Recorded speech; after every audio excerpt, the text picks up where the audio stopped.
Bernard Benneteux, ancien mineur. C'est dur le départ. Hein. Vous ne pouvez pas vous rendre compte, le noir, ce que c'est effrayant. Un aveugle, vous fermez les yeux, vous voyez, il y a toujours une lumière. Hein. Et bien le noir, vous éteignez votre lampe, ben là, c'est dingue. Hein. Joseph Fournière et Bernard Benneteux, anciens mineurs. Ah, le baptême, ça c'était quand on savait, enfin quand les chefs savaient qu'il y allait avoir un nouveau qui allait descendre. Pour y faire le baptême de la cage, il allait voir le machiniste. Il disait, tu vas y faire le baptême.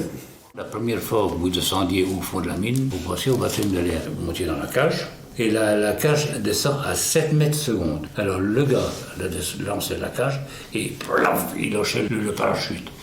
Le parachute, c'est les mâchoires qui se prenaient sur le guidage. Alors vous vous rendez compte, vous sautiez au plafond, hein. De 7 mètres secondes, et puis un coup de frein comme ça, vous montiez vers le... C'était dangereux. Hein. Gilbert Ponceau, ancien mineur.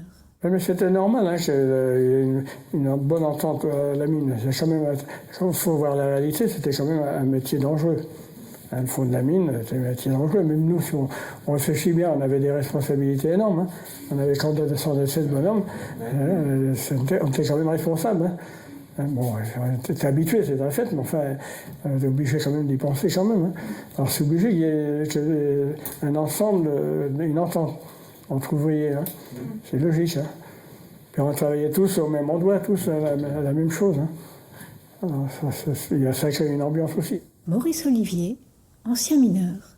Il y a une histoire de camaraderie là-dedans. Quand on est habitué ensemble, on n'aime pas tellement se quitter. Parce qu'en général, la mine, on vous l'a peut-être dit, que le travail de mine ensemble, on est soudés. Jamais on ne se laissait en panne. Il y avait un qui était embarrassé, on le prévenait, ou il faisait signe, on arrivait tout de suite.